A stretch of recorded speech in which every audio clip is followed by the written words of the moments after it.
அஸ்ஸலாமு அலைக்கும் வரஹ்மத்துல்லாஹி தஆலா வபரகாத்துஹு. என் இனிய தாய்மார்களே, தந்தைமார்களே, அன்பு சகோதரர்களே, தனவான்களே, நான் உங்களிடம் பேசியது நோம்பின் அற்புதம் பகுதி 1 பேசியிருந்தேன். நம்ம இந்த நல்ல அல்லாஹ்வுடைய பொருத்தத்தை அடைவதற்கு இந்த 3 சிஃபத்துகளை நாம் ஒதுக்க வேண்டும், நம்மளை விட்டு ஒழிக்க வேண்டும். அந்த 3 சிஃபத்துகள் பெருமை, பொறாமை, முகஸ்துதி, இதெல்லாம் விட்டு விலகணும்னு சொல்லி பேசியிருந்தேன். அல்ஹம்துலில்லாஹ்.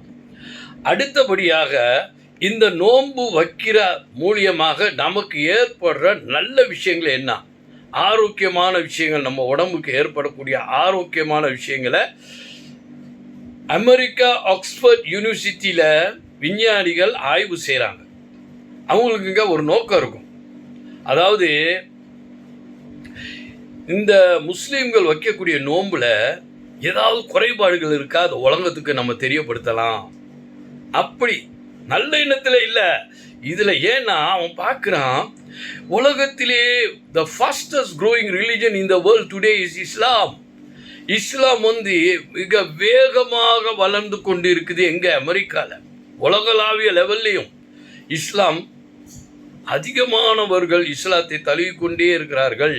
அப்போ இவனுக்கு ஒரு பிக் கொஸ்டின் மார்க், இதில் என்னத்தான் இந்த ரகசியம் இருக்குது, இதை ஆய்வு செய்யணும்னு சொல்லி அவன் ஒரு ரிசர்ச் பண்ணுறான். ஆக்ஸ்போர்ட், அமெரிக்கா ஆக்ஸ்போர்ட் யூனிவர்சிட்டிங்க, அந்த யூனிவர்சிட்டியில் இவங்க ஒரு ரிசர்ச் செய்கிறாங்க. இந்த நோன்புனால என்ன இவங்களுக்கு என்ன பலன் ஏற்படுது, என்ன நன்மைகள் ஏற்படுதுன்னு சொல்லி ஆய்வு செய்யும்போது அவன் பார்க்குறான். சரி, முதலாவது 6 மணி, காலையில் 6 மணி, சில நாடுகள் 5:30 மணி, 6 மணி, கூடு 10-20 நிமிஷம் கூட குறைச்சலாக இருக்கலாம். என்ன ஸோ இவன் ஆய்வு செய்யும்போது 6 மணி காலையில் நிப்பாட்டுறான் சாப்பிட்றத. அப்புறம் மதியம் 2 மணி வரல 8 hours அவனுக்கு ஃபுல்லாக எனர்ஜிலாம் கிடச்சிருது. ஏன்னா குளுக்கோஸ் போதுமான அளவுக்கு இருக்கிறனால அவனுக்கு எனர்ஜி இருக்குது. அதனால் அவன் எல்லாத்தையும் என்ன செய்கிறான். 2 மணி, மதியம் 2 மணிக்கு மேல்பட்டு அவனுக்கு திரும்ப ஒரு பசி ஏற்படுது. அப்போ எனர்ஜி அவனுக்கு தேவைப்படுது, குளுக்கோஸ் தேவைப்படுது. அது என்ன செய்யுதுன்னா, உடம்புல உள்ள உறுப்புகள், நமக்கு இருக்கிற உறுப்புகள், லீவரு, என்ன அப்புறம் என்ன நமக்கு ஏற்படுறது கால் பிளேடுங்குவாங்க. இதெல்லாம் பெரிய பெரிய அதோடைய வேலையை ஒழுங்காக செய்யுது. உடம்பே ஒரு ஃபேக்ட்ரி. அதில் கிட்னி என்ன செய்யுது, நம்மளுடைய ஹார்ட்டு, நம்மளுடைய லீவரு, அப்புறம் நம்மளுடைய கால் பிளேடரு, இதெல்லாம் தமிழில் சொல்ல போனாக்கா அதாவது என்ன சொல்லுவாங்க, லீவருக்கு ஈரர் கொலை அப்படின்னு சொல்லுவாங்க. எனக்கு என் தகப்பனார், காலம் சென்ற என் தகப்பனார் ஊருக்கு இந்தியாவுக்கு போகும்போது நான் சொல்லியிருந்தேன், எனக்கு ஒரு தமிழ் டிக்ஷனரி ஒன்று வாங்கிட்டு வாங்க. அதாவது ஆங்கிலத்திலேருந்து தமிழ், ஆங்கிலத்தில் சொல்லக்கூடிய வார்த்தைகள் தமிழில் எப்படி சொல்லணும், அவங்க வாங்கிட்டு வந்து எனக்கு தந்துருந்தாங்க 20 வருஷத்துக்கு முன்னே. அது எனக்கு ரொம்ப உதவியாக இருக்குது அந்த டிக்ஷனரி. அதை வச்சு தான் இன்றைக்கி நான் ஒரு வார்த்தைகளை பார்த்துக்கிறேன். லீவருக்கு ஈரர் குலை அப்படின்னு வருது, ஈரக்குலைங்கிறோம்ல, அதுதான். அப்புறம் கால் பிளேடுங்கும் போது அது கல்லீரல். இப்படி இந்த வார்த்தைகள்லாம் நம்ம அந்த மாதிரி ஒரு டிக்ஷனரி இருந்தால் தான் நம்மளுக்கு ரொம்ப உதவியாக இருக்கும். நான் ஸ்பீச், இந்த பேச்சு பிரசங்கம் செய்யும்போது எனக்கு ரொம்ப உதவியாக இருக்குது தமிழில் செய்யும்போது. அப்போ என்னுடைய தகப்பனார் செஞ்ச உதவி என்ன, அல்லாஹ் சுப்ஹானஹு வ தஆலா அவரையும் என் தாயாரையும் பொருந்தி கொள்வானாக, அவர்களுக்கு நல்ல ஒரு இடத்துல இடம் கொடுப்பானாக. ஆமீன் ஆமீன் யா ரப்பல் ஆலமீன். சரி, அப்போ இவனுக்கு இந்த 2 மணிக்கு மேல்பட்டுங்க இவனுக்கு இன்னும் எனர்ஜி தேவைப்படுது. அப்போ என்ன செய்யணும், நம்மள்கிட்ட தேங்கி போன கொழுப்பெல்லாம் இருக்குது பார்த்தீங்களா, கெட்ட கொழுப்பெல்லாம் இருக்க, இதெல்லாம் அரைக்க ஆரம்பிச்சிடும்.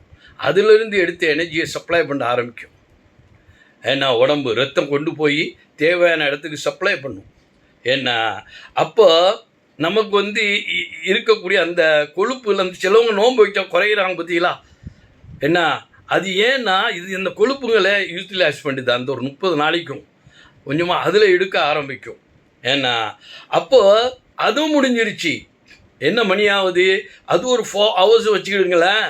என்ன 2 மணியை தாண்டி அப்புறம் 3, 4, 5, 6 ஒரு 4 hours அந்த கொழுப்புகளெல்லாம் அது உறிஞ்சி அதிலிருந்து சத்துக்களை உற்பத்தியாக்கி நமக்கு உடம்புக்கு சப்ளை ஆகுது. சரியா? அல்ஹம்துலில்லாஹ். அதோடங்க நமக்கு மணி 6-7 மணிக்குள்ளே வந்துடுது. நோன்பு திறக்க இன்னொரு அரை மணி நேரம்குள்ளே தான் இருக்குது. அது முடிஞ்சதோட அது என்ன செய்து உடம்புல நம்ம புரோட்டீனில் கையை வைக்க ஆரம்பிக்குது. உடம்புல நம்மளுக்கு புரோட்டீன் சத்து இருந்து கொண்டே இருக்கணும். அது இல்லைன்னா ஆளை ரொம்ப சோர்வாக்கிறோம், ரொம்ப ஒரு கஷ்டமான நிலைக்கு ஆயிடுவான் மனுஷன். புரோட்டீன். ஸோ அதனால நமக்கு சரியாக அந்த 7:30 மணி வரும்போது நம்ம நோன்பை திறந்துடுறோம். பற்றியலா அல்லாஹ் சுப்ஹானஹு வ தஆலா அந்த கஷ்ட நிலைக்கு நம்மளை தள்ளலை.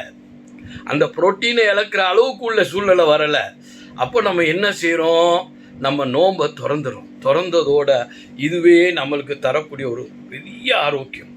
அவன் ஆய்வில் அவன் சொல்கிறான், இம்மாதிரி நோன்பு வைத்து அவன் 7:30 மணிக்குள்ளே அவன் நோன்பை திறக்கிறானே, இது அவன் வாரத்தில் ஒரு 2-3 தடவை செய்தாலும் அவன் என்றும் ஆரோக்கியமாக இருக்கிறதுக்கு சாத்தியம் இருக்குது. எப்படி?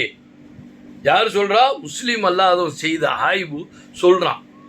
நம்ம நோக்கம் அல்லாஹ் சொல்லிட்டான் குரானில், நம்ம நோன்பு வைக்கிறோம். ஆனால் நம்மளுக்கு கிடைக்கிற பலன்களை இவங்க ஆய்வு செய்து நம்மளுக்கு சொல்கிறாங்க. பற்றியலா அல்லாஹு அக்பர். பாருங்கங்க, இதிலிருந்து கிடைக்கக்கூடிய பலன்கள் இன்னும் நிறைய இருக்குது. என்ன நம்மளுடைய அதாவது அஹ்லாக் இதெல்லாம் நம்ம சரிப்படுத்தலாம், எவ்வளோ விஷயங்கள். அதனால் நம்ம நோன்பு வைக்கிறனால நம்மளுக்கு கிடைக்கக்கூடிய பலனை பற்றியெல்லாம் அற்புதமே அற்புதம். அதனால் இதோட நான் முடித்துக் கொள்கின்றேன். வபில்லாஹி தௌஃபீக் வல் ஹிதாயா வ ஆகிரு தஅவானா அனில் ஹம்துலில்லாஹி ரப்பில் ஆலமீன்.